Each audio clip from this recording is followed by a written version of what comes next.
like to welcome you to John 8:44.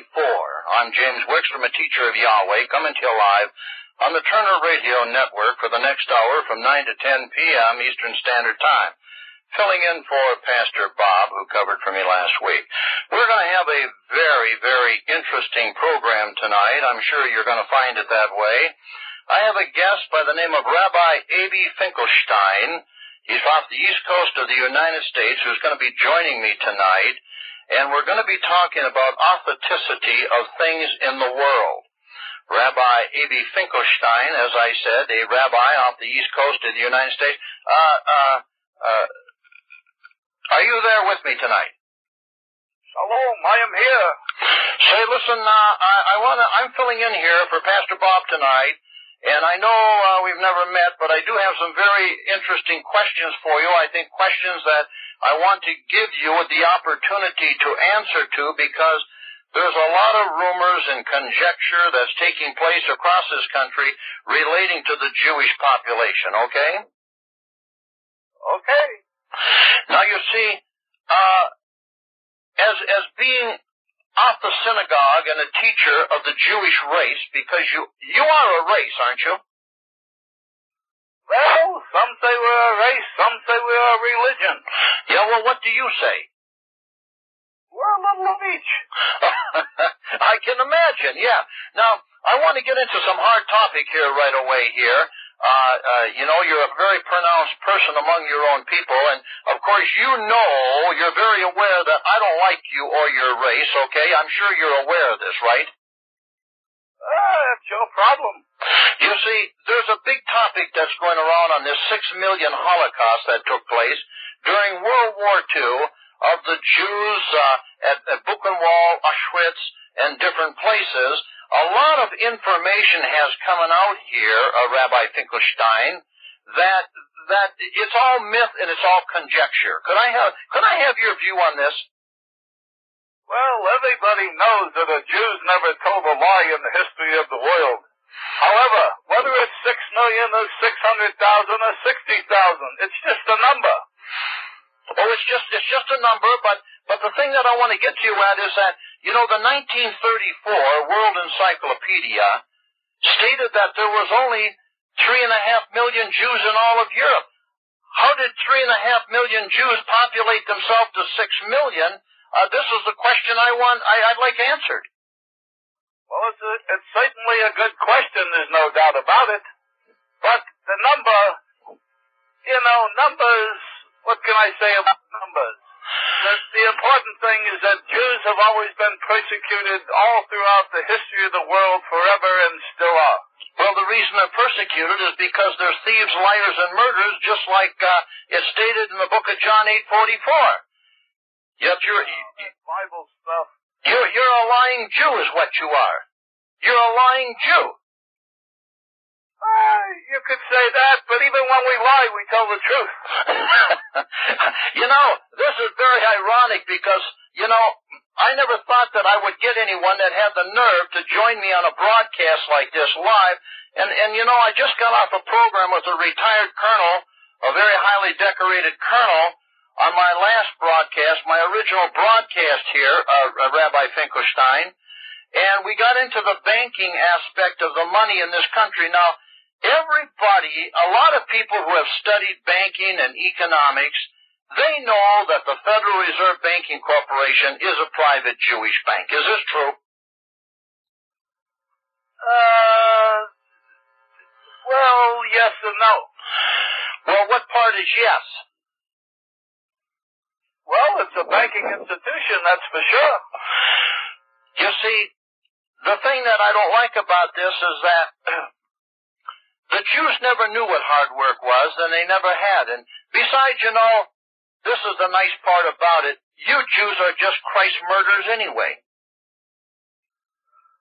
Well, that's true. We did murder him, but he was Jewish too. Oh, no, he was Almighty Yahweh, God in the flesh body. That's the problem you got.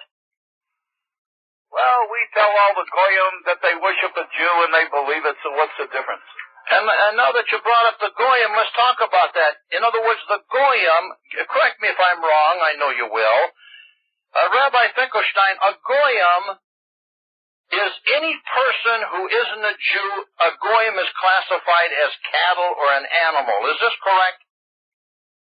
Well, they are cattle because we're the chosen people. Well, yeah, you're chosen for fertilizer. That's what you're chosen for. You know, this is what the book of Enoch, the patriarch, even Yahweh in a flesh body said that all of you Jews, the descendants of Cain, are going to perish for the evil that you have done in this world. You are the destroyers and the incineraries of the world, are you not? I'll agree with that. But you see, the thing that really bothers me, and not bothers me to the extent of losing sleep over people like you, is that all wars have been created by Jewry. They've been all set up to as a monetary gain. Wouldn't you agree? It's the greatest game in the world to make some shekels. Now, let me ask you this. You know, there's so much things being talked about with George Bush in the White House. Let me have your opinion, first of all, about George Bush in the White House. He's a good goyim. Yeah, well, he's a good goyim. Yeah, good boy. He takes his orders from Ariel over there, and he tells them what to do, and he does it like a good goyim. Would you agree that when the Balfour Declaration was signed in England, and the Jews were taken to Palestine, the land of Palestine, would you agree or disagree that there's actually more killing and there's been as much slaughter in Palestine by the Jews slaughtering and killing the Palestinians as there are of the Iraqi people being butchered in the last 12 years? Well, who counts? But once in a while you got to thin out the herd. When you own the herd, you got to thin out the herd. I see. That's the philosophy of making money and staying alive and staying ahead. Is this right? Now, I'd like to... You take that Iraq business over there. We got the white goyim fighting the Arab goyim, and they're killing each other, and we're making a lot of money, and we get the oil, and we get the interest. The most important thing is the interest on all the shekels that we loan both sides. You mean usury? That's right. You call it usury. Now, you know, there's a book out that you read, Rabbi Finkelstein, called the Talmud. Now, the Talmud refers to Christ as his mother was a whore, and he was a bastardized son of a Roman soldier. Is this what's being taught in the synagogues? Well, every good Jew knows that. But you see, the reason that I wanted to ask you this is that, you know, you just said a little while ago that he was a Jew. And now you say every Jew knows that he was the son of a Roman soldier and that his mother was a prostitute. Well, that was a long time ago. Who knows what was said back then? Yeah, I guess that's right. That's absolute right. You know, we're having a real bad problem in our country right now. There's a lot of outsourcing of jobs and deindustrialization of this country. You know, the 7 Jew banking families that took over control of the money in America in 1913 was the Rothschilds of London, Israel Schiff of Italy, Kuhn and Loeb of Germany, the Warburgs of Hamburg, Lehman Brothers of New York, Goldman Sachs of New York, and the Rockefellers of New York. A lot of people, they don't realize and know that these 7 Jewish families actually control all the money and have controlled the money in this country since 1913. I know you're aware of this. Of course. Now, in doing so, I mean, that makes a pretty big purse, doesn't it? Listen, you know, the goyim are the schleppers. You know, they do all the work. That's what they want to do. They want to work. They always want jobs, so we give them jobs to work. The Jews don't work. No, Jews don't work, and you're absolutely true. I want to get back to this Holocaust, and I want to get back to the Holocaust survivors, you know. It's to the point here, Rabbi Finkelstein, where there's more Holocaust survivors getting money, getting payments, financial payments, than there were Holocaust people who died, allegedly among the Jews. Where did all these people come from? Well, again, they have the evidence, they have the proof that they were there in the Holocaust, and so they're entitled to some money. So, in other words, you Jews say 6 million were killed in the concentration camps, and yet there's almost 6 million that are still receiving funds from Germany and other funding, and that's 12 million. Now, how does 12 million come out of 3 million? Listen, again, the numbers, you keep arguing about the numbers. The bottom line is that the Jews are entitled because we've been persecuted for thousands and thousands and thousands of years, and so we're entitled. Even 100 years from now, there'll be people collecting money on the Holocaust because of that lousy boy Hitler over there. He was a bad boy. Now, let me ask you a question about this, because this is very important. We've gotten into a lot of very interesting information. We're going to get into more here in the very near future, but Rabbi Finkelstein, this country, the United States of America, is in real deep trouble right now financially, and I kind of want to know what you're telling the other Jews in that in regards to, because I know Jews don't have any loyalty to nothing but gold and silver, especially gold. What are the synagogues teaching the Jews in America today as to the course of where this country is heading? Well, it's like this. America, it served its purpose for us for a while. We made a lot of shekels here. We made a lot of interest off the shekels. But we can get cheaper labor in China. We can get cheaper labor in India. Why should we pay the white race goyim here in America any money when we can make a better deal over there? It's all about shekels. I want to get into that about shekels and interest and everything, and this is very interesting that you bring it up because I noticed that there's a lot of investment by Jewish financiers into Asia, most parts of Asia. Now, I also know that Jewry is an Asiatic race. Is this correct? Well, we're really all over the world, but yeah, I guess you could say we started in Asia. Yes, that's right. Now, the Hebrews did not start there, and the Israelites didn't start there. You really have no bearing to be in the Hebrews or the Israelites. You are not the dispersed nations, plural, of the tribes of Jacob, who were surnamed Israel. Actually, the con game that you have brought on to this country and the world for many years, and it's been a good con, it's been a good con game, is that you're allegedly God's chosen people. We are God's chosen people. It's just that most Jews don't like to admit it, but our God is Lucifer. Your God is gold. Well, that's what we like, is lots of gold, lots of shekels, some American Express cards. We like to spend, we like to have a good time. We let the goyim do the work, and we have a party. Oh, in other words, free foreign aid, free housing, free food, and you just let the other races be your goyim cattle slaves. Is this correct? That's what they want, so we let them be that. And this is what's coming and planned in this country too, isn't it? The United States. Well, this country here, we're going to brown this country up. We're bringing all the Mexicans and all the Hispanics across the border. They're interbreeding, especially with a lot of the white women, the shiksas as we call them, and they're interbreeding with them. Pretty soon there won't be a white race, it will be all brown. And talking about race, you are a race, Rabbi Finkelstein, but you are a Heinz 57 mongrel race of Asiatic blood. Is this correct? Well, there's Jews everywhere in the world. We interbreed with all the good-looking women in every country we go into. All the good-looking women, all they care about is we buy them a few diamonds, not that they're worth anything. We mark that industry up real big. If the truth be known, we have so many diamonds that if we ever turn loose the diamonds we have, you can buy them for the same price as a dozen roses. But the women, they like the diamonds. They like the furs. So we give them the diamonds and the furs, and we make an appointment with them, and we have sex with them, and Sometimes we marry them. It doesn't matter, because when we want a divorce, we just go to one of our fellow Jew judges and get the divorce.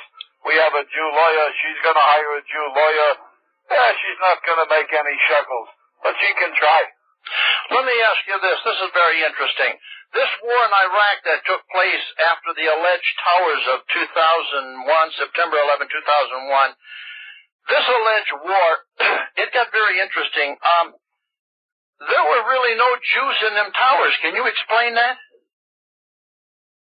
Well, spiritually, there were a lot of Jews in the towers. A lot of Jews died in those towers, spiritually.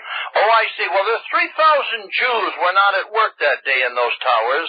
That just gave a lot of people have the impression that the Jewish population out there in New York, was aware that something was going to happen, and they didn't show up for work that day.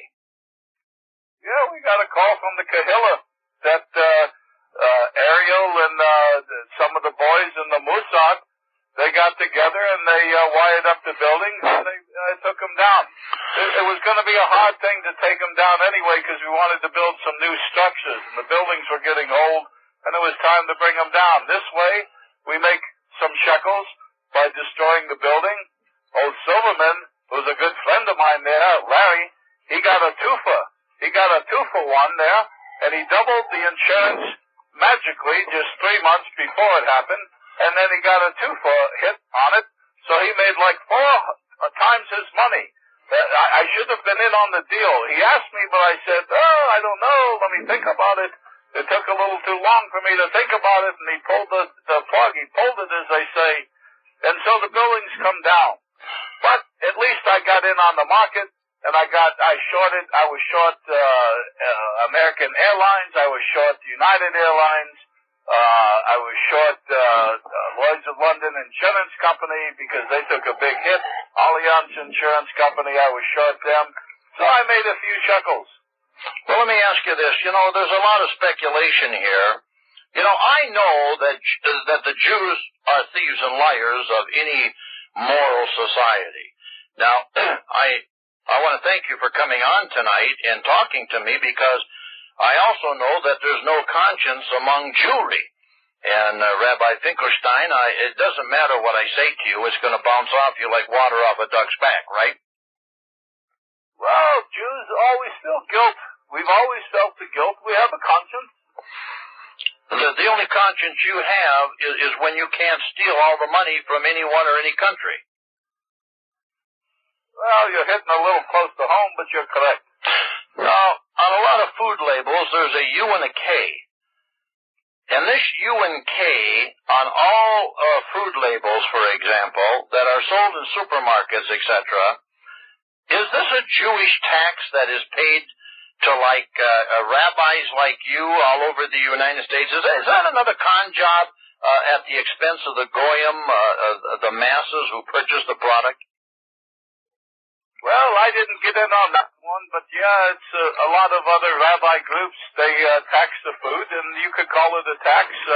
You're entitled to make money where you can make money. If nobody stops you, you make the money. And but the goyim, they're the cattle. The white race out there, they're the goyim, they're the cattle. And so if we want to make money off of feeding our cattle, who's to say that that's wrong? Well, let me ask you, what's the greatest fear of the people that you have in your syndicate synagogue, Rabbi Finkelstein? What is the greatest fear that the Jews in mass are facing on the East Coast? Well, the worst thing is if we hang around, our old buddy up there in the Federal Reserve, Allen, he's going to pull the plug on this U.S. dollar. And we want to make sure that we're into Swiss francs or into euros or Japanese yen or something before that happens. We'll get the call from the Kahilla. We're liquidating now, little by little. A couple of other goyim that they're good, bought and paid for Shabbos goy. The Bill Gates fella from the computer place, and the Warren Buffett. Both of them, they got out of U.S. dollars about a year ago or so. We told them, to liquidate and, but we're still hanging on there. So we made a little extra interest since they were out of the market. They got a lot of shekels themselves. I see where you Jews have finally taken over the National Rifle Association. A Jewess by the name of Sandra Froman is now president of the National Rifle Association. Well, yeah, but we took over the NRA a long time ago. Charlton Heston, it's not known so much, but yeah, he's a nice Jewish boy. We let him play Moses in the movies back in the 50s.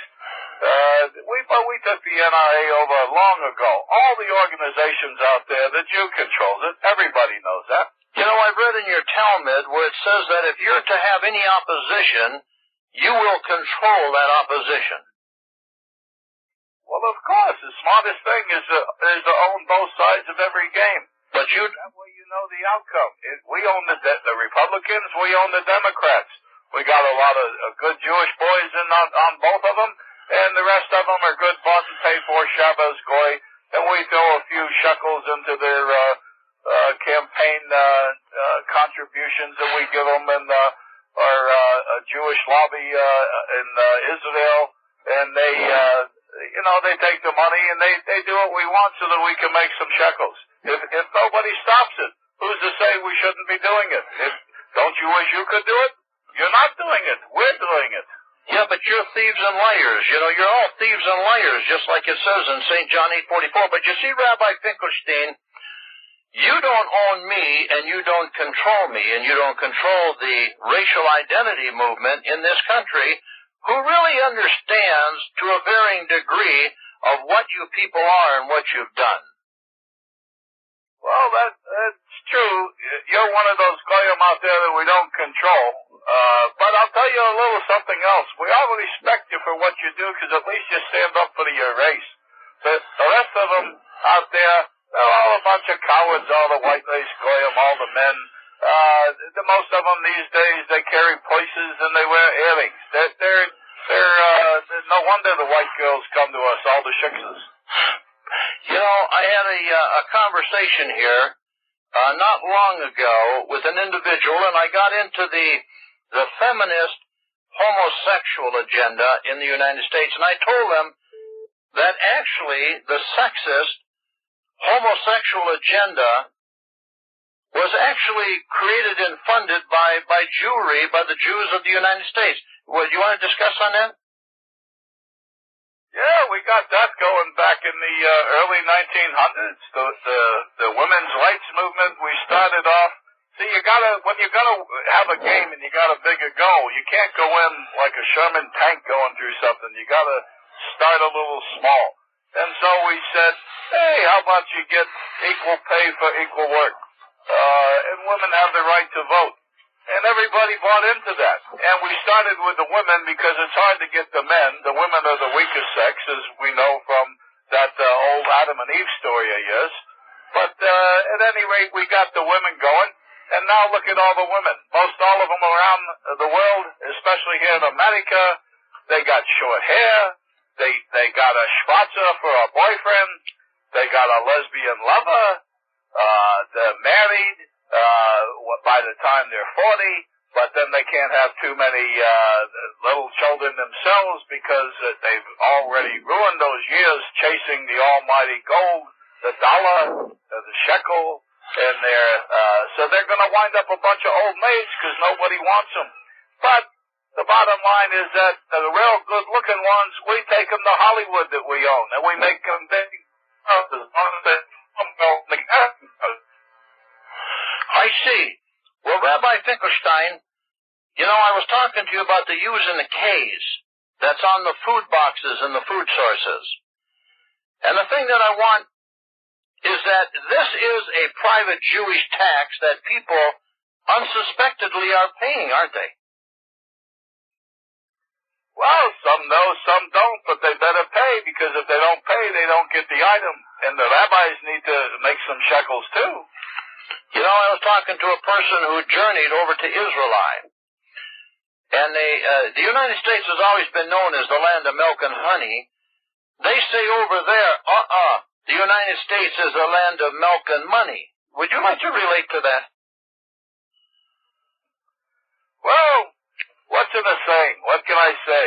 A lot of people here in America, they still keep screaming about these 55 guys that they say formed the country a couple of hundred years ago.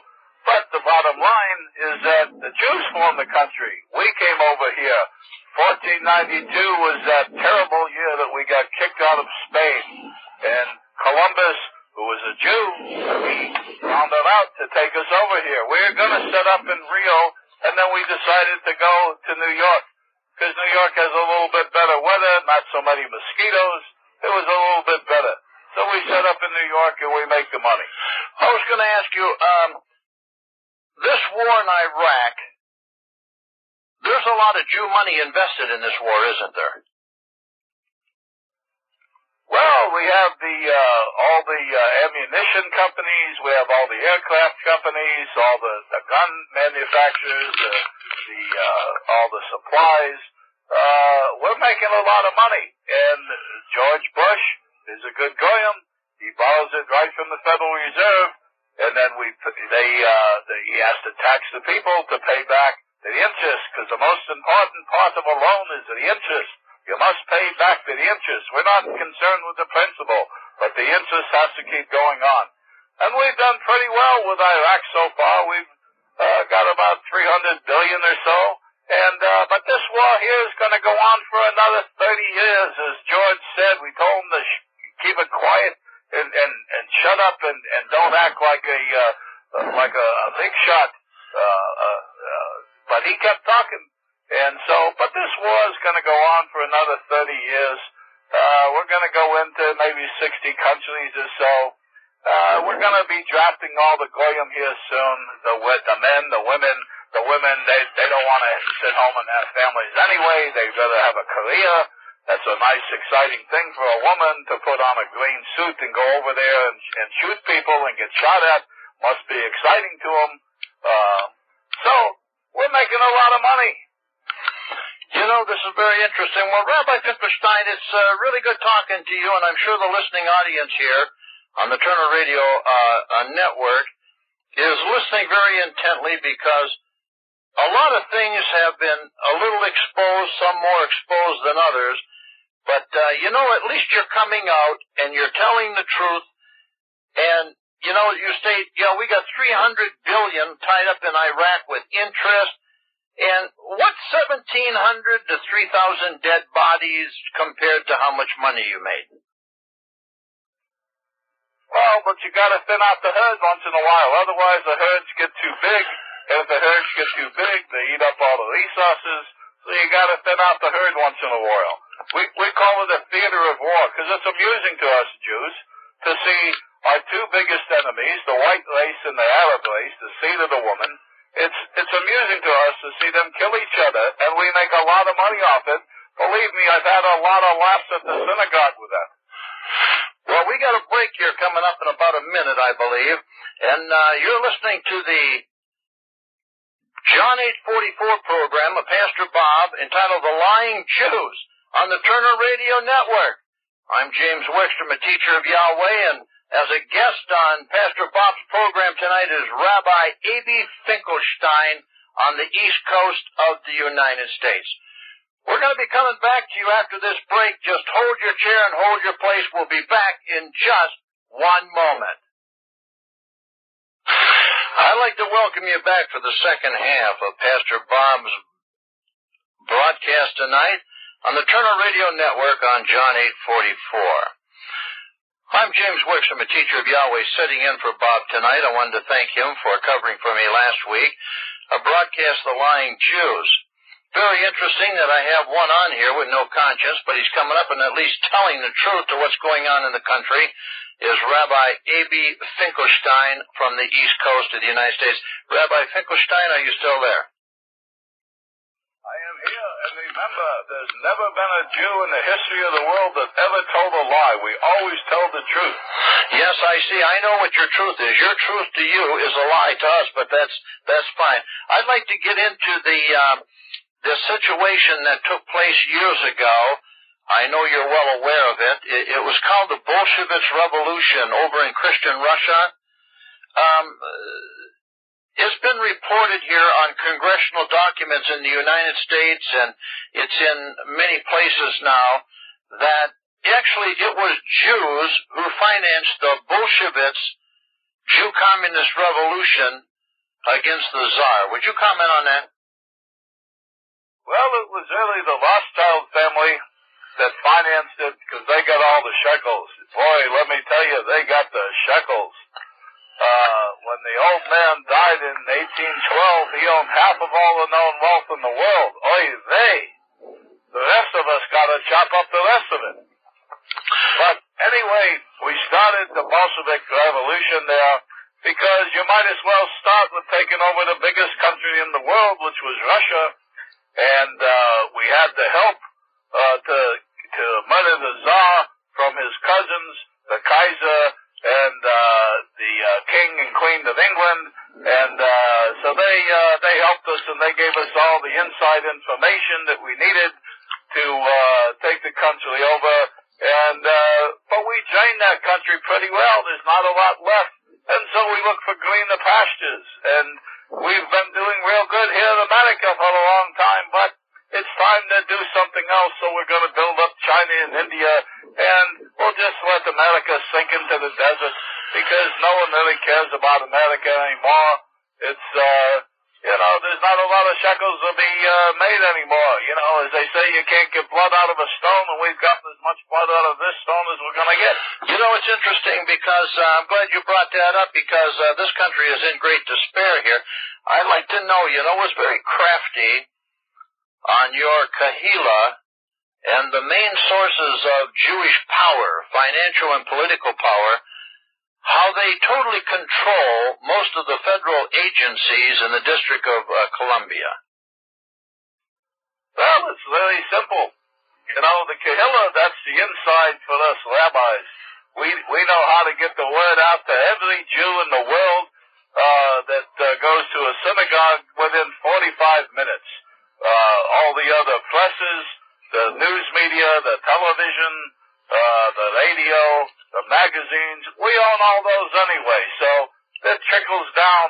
But by the time most of the masses get it, it's too late to make any decision. We already made the decision for them. It's interesting, with trouble looming on the horizon in the United States, there's a lot of white people like me, of European ancestry, who don't really know what's going on.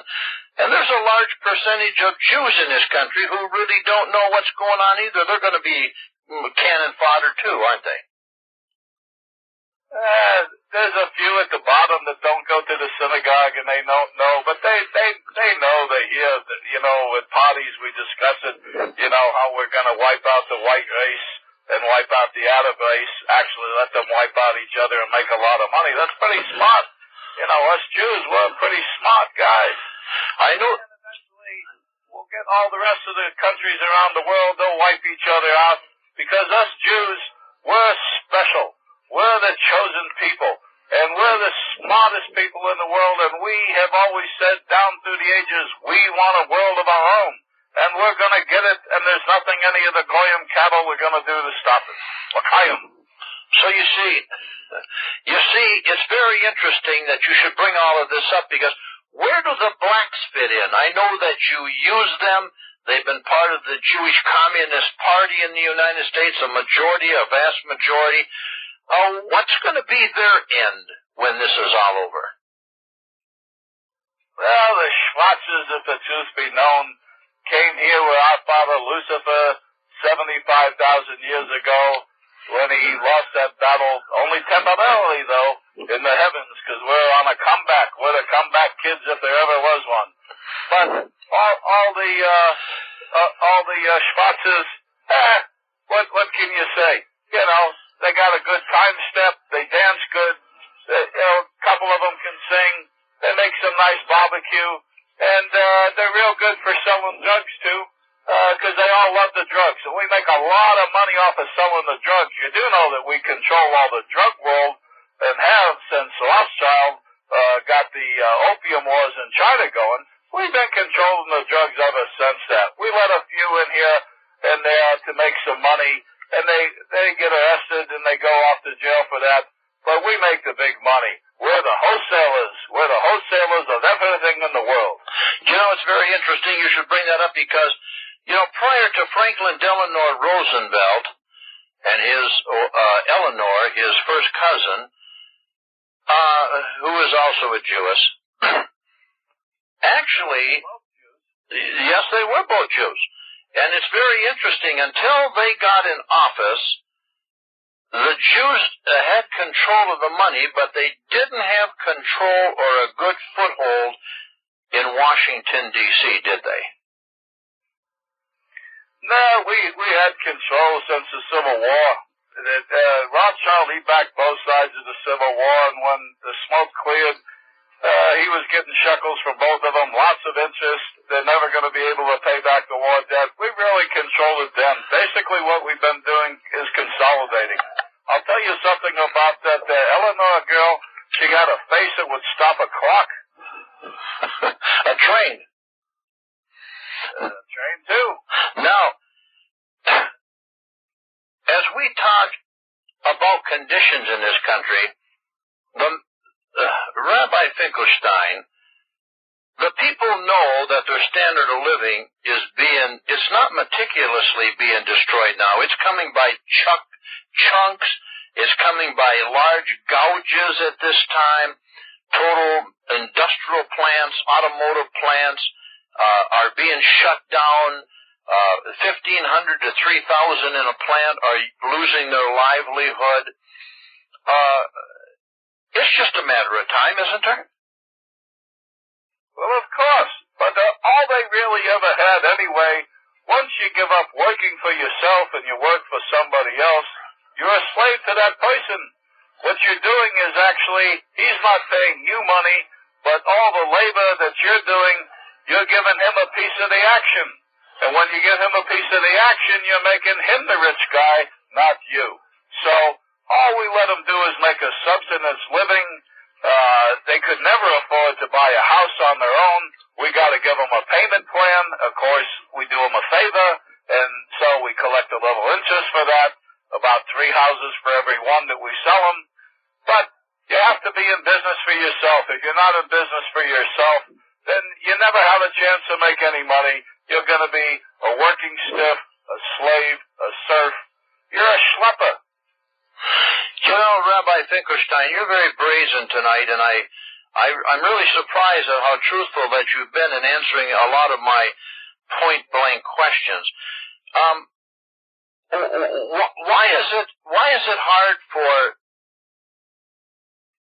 why do the Jews feel, or is this just a paranoid, schizophrenic feeling that everyone in this country is looking at them, want to do things to them and stuff like that? Well, they better not look at us too hard and accuse us, because that's anti-Semitism. And if we catch you with anti-Semitism, we can throw a book at you. Remember, we control the court system, all the Jew judges, the Jew lawyers, the Jew prosecutors, and we wrote most of the law. Not us necessarily, but we pay our goyim in Washington, D.C., the Democrats and the Republicans. They sit around and we have them write up laws. We tell them what to do. They put it on the paper. We don't actually even do the work. Well, you know, as we're on the Turner Radio Network here, this is one of the only live radio networks that actually two individuals that come from two opposite parts of this planet, you, Rabbi Finkelstein, and yours truly, James Wickstrom. You know, we are on two totally opposite sides of this planet, and both of us have two totally different wants and needs and desires against one another, and yet here we are, sitting here tonight live on the Turner Radio Network, discoursing about people, discoursing about things, being honest and truthful, and in telling the truth to the masses. But, you know, the masses have a hard time believing anything. Well, we've done a great brainwashing job on them over the centuries, and especially the last few hundred years. We've just brainwashed them completely. They believe anything we tell them. And, you know, in the meantime, we have a lot of fun around Passover where we steal the children And, I know you know because I've heard it on your show before. I mean, we steal 100 to 300,000 children a year just here in this country. And we drain the blood and we mix it with the Passover blood. And then we throw the bodies into the slaughterhouses that we own. And we grind up all the bodies in the sausage and the hamburger. McDonald's is one of our favorite outlets. And the people, they eat it for breakfast. They eat their children for lunch. And, us Jews, we gotta do what we do. The most important thing to remember between you, Pastor Wickstrom, and me, Rabbi Finkelstein of New York, that we both have two fathers, and so that's why we look at the world in two different ways. And we know that there's a massive collision that's going to take place between two forces, don't we? Well, that's what your book says. Our book says that we're going to take over the world. Well, I look at you... You're doing a pretty good job right now.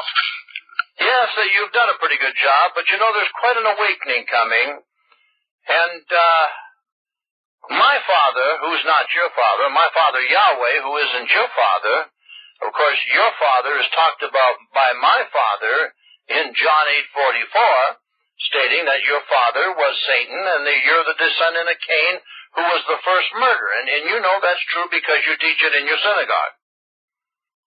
Well, that's true, but it's not for you Goyim to know. But right now it's too late. It's over for you white race.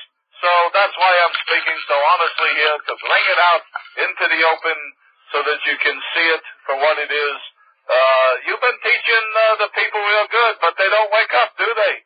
You don't get a lot of followers, do they? Because you know why? They're scared of us Jews, because they don't want to be called anti-Semites, and they believe that we're the chosen people, and so that's why we can do whatever we want to do, and we can get away with it, because the white men are cowards, and we go to the synagogue all the time and have some Manischewitz and dance the Hava Nagila.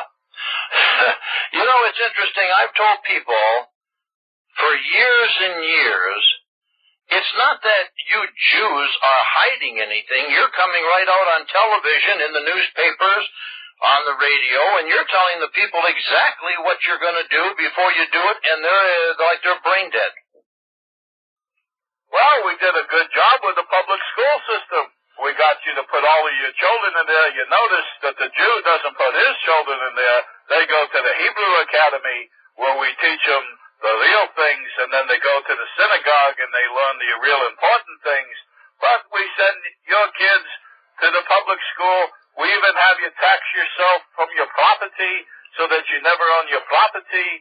And so if you don't make your property tax, we're going to take your property. You can bet on that. And we have you put your kid in a 12-year babysitting is about all it does, because you don't learn anything. And then by that time, the kids, they get to be teenagers, and then we give them the music. Not that we really want to call it music, because, oy vey, that's not music. But they listen to that, and then they want to do what they want to do, and so we sell them drugs, and we make a lot of money off your children. Your children from cradle to grave. All we do is make money off of them. Your cattle, your goyim, the human cattle. Mazel tov. It's interesting. Yes, I know what you call us, but you may call me Goyim, but I can call you devil, but I'm going to be calling you a good name because that's what you are. Well, that's true. Now, you see, Rabbi Finkelstein, in your synagogue out there in New York, do you have a lot of infighting with the other Jews, the Orthodox Jews and the other Jews? I mean, is there a lot of infighting for the money out there in New York? I've heard that there's a big inner war going on now with Jewry. Well, we fight a little bit and we argue a little bit. Of course, that's the two most important things we do is complain and get the guilt. And so what we do, we're not really fighting among ourselves because we're both going to make a lot of money. It's just who's going to make a little more on this deal and who's going to make a little more on that deal. The bottom line, though, is we have the Goyim. The Goyim does all the work. The Goyim makes all the stuff. He sells it to us for pennies. We're the wholesalers. We're the middlemen. We mark it way up and sell it to the other goyim on the retail side. There's an old saying in Yiddish that the reason that God made Gentiles is because somebody has to pay retail. It's not going to be the Jew for sure. The Jew doesn't pay retail. It's the goyim that pays retail. We buy wholesale. Well, that's very interesting. I understand that, but I also know the bloodletting. I know that on your Passover, which isn't mine, that a lot of little children do disappear, and I do know that, and I know a lot of police departments and agencies have been informed, but you're very open. You're very open tonight. I'm very surprised that you're talking about the bloodletting of the little children, that you put their blood in the matzpah balls, and that you eat it on sacrifice on Passover. Well, there was a goyim that wrote a book about it back in the 30s. I forget his name at the moment. But anyway, he wrote the book. People didn't buy the book. People don't want to listen. We've been doing this for thousands and thousands of years, since down to Adam's time. We take the children of our enemy, which is the white race, and we bring them to the basements in the synagogues, where we drain the blood and watch them die there. It's very similar to how we do the sacrifices that we do with the kosher butchering, and so we do that, and then we mix it with the Passover bread, and so we eat the blood of our enemies. And the bodies, we're not cannibals, so what we do is we take those, because we can make some shekels, and we give them to the slaughterhouses, and those are pounds and pounds and pounds of meat that we grind up in the sausage and the hamburger, and that's why we made those the most popular thing, sausage for breakfast and hamburger for lunch. And so all the goyim out here are really eating their children. And even when we say this outright and tell you people, you don't believe it. So that's your problem. You know, I've got a question, and I yes, it is a problem. But you see, I've always wondered, how did you Jews ever get control of the i.e. Christian churches in this country? It's always baffled me to a varying degree, Rabbi Finkelstein. You know, you have your synagogue out there in New York on the East Coast, but I'm wondering, how did you ever totally get control of these Christian churches who at one time told their congregations to stay away from you Jews? How did that happen? Well, you know, our father Lucifer, the number one thing of all the organizations out there on the earth that we would want to infiltrate and take over of you goyim, obviously would be the churches. So we attacked them first, and we attacked them most. And we infiltrated the Catholic Church right from the very beginning. Why do you think the Pope and all the cardinals and the bishops wear a yarmulke? The white race never figures this out. And so then we took all your books that had all your scriptures in there, and we burned them. And then we wrote them in Latin so that you couldn't understand them. But we understood Latin because we're Jews and we're smart and we're educated. But you goyim out there, you never teach yourself. You don't self-teach. You're always looking for somebody else to do it for you. So you wind up being schleppers all your life. And so anyway, 1,000 years later, when a bunch of the white race started to wake up in Europe, and they started to leave the Catholic Church, it was a terrible time because we weren't making as many shekels as we used to. So we had to put a stop to it. So the kings that we had in our hip pocket, just like the politicians in Washington, D.C. today, we paid them off to get you declared heretics so that they would crucify you and kill you. But there was too many of you, and the West was opening up, where the Jews opened up New York and Rio, and everybody started going west to the Americas. And so we had to come up with a Plan B. And Plan B, we formed the Jesuits. There was a nice boy, Ignatius Loyola, that he started the Jesuits. And so they decided to infiltrate all the Protestant churches out there. And as always, us Jews work our way to the top. And then we take over the money line, the shekel line, the most important line, the lifeline, the gold. And so we took that over. And so slowly but surely we teach the teachings, change them a little bit to where it's all run by the Catholic Church again, the Mother Church. It's your mother, but the Father Church is the synagogues in Israel and in the synagogues in New York. You know, this is most interesting. There was a report just recently, a couple months ago here, Rabbi Finkelstein, of Ethiopic Jews in Israel. These are black Jews, and the Jews in Israel didn't want them there, and the Ethiopian, the black Jew, said, "Oh no, we're Jews, we belong here too." Oh, how does this all fit in? Well, how are these blacks Jews and the Jews over in Israel didn't want them? Was they kind of like a disgrace or what? Well, who wants a bunch of Schwarzes in your land? You don't want the Schwarzes in there. There are some rabbis that went down to Ethiopia and they said, "Oh, we'd like to be Jews too." We laughed, but we said, "Okay, pay us a few dollars and we'll teach you how to be a Jew." So there was a few rabbis that made some money there in Ethiopia, but every Jew knows that a Schwarzer can never be a Jew, and we don't want them dirtying up the neighborhood over in Israel. We give them neighborhoods here in America. We give them white women to mate with, to destroy both races, and Gazai, Gazel, Gavel, Gahaya. What can I say? Well, that's, in other words, it's like Elizabeth Taylor now. She was a white woman, and yet she said she took on the ways of Jewry. How does this fit in? Well, she married a nice little Jewish boy named Eddie Fisher, and they had a daughter named Carrie Fisher, and so she donates a lot of money to the synagogue. She's a good goyim shiksa, and she thinks she's Jewish. She can think what she wants. Hopefully that she'll give a lot of money to our synagogue when she dies, which should be soon because she doesn't look like she's in too good a health. Rabbi Finkelstein, we're coming down on time here, but I wanted to get into this because, you know, you and I are at war. The war actually is between the white race, the children of Seth, against the children of Cain, of which you are. And we know that it's been written in the Aramaic and in all the ancient texts, you know this as well as I, that only one race is going to survive on the face of this earth, and you know it's the white race.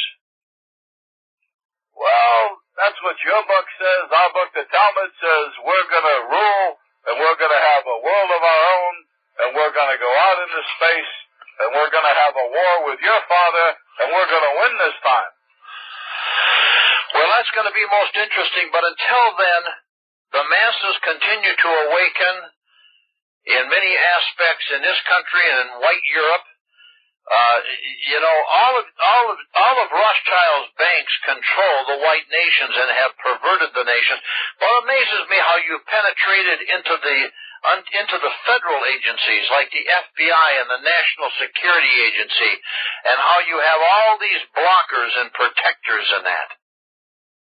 It's very easy to take over a government when you're a bank, because the government has to borrow money from the bank, and once they borrow money, as it says even in your books, as it says in ours, who borrows is slave to the lender. And so this government here in America is slave to the Federal Reserve System, which is Rothschild's bank, plus a few of us other Jews who make a few shekels off of it.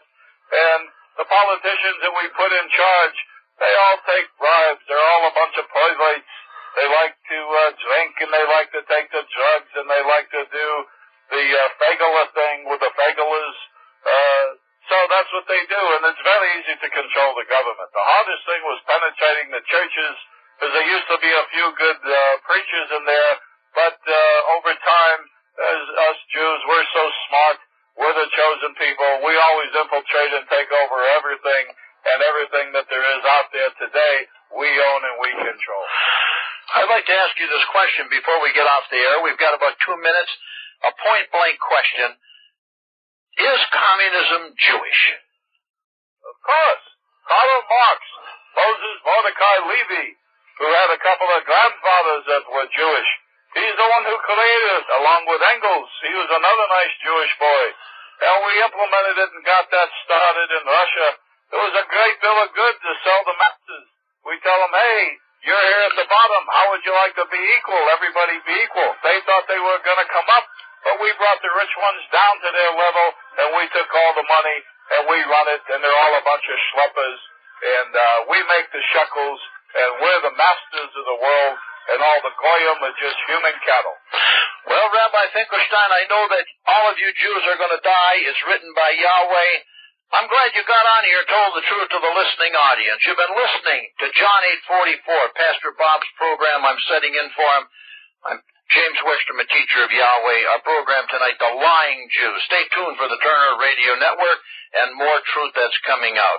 Pastor Bob will be back with you next Wednesday at 9 p.m. Eastern Standard Time. Until then, Yahweh bless.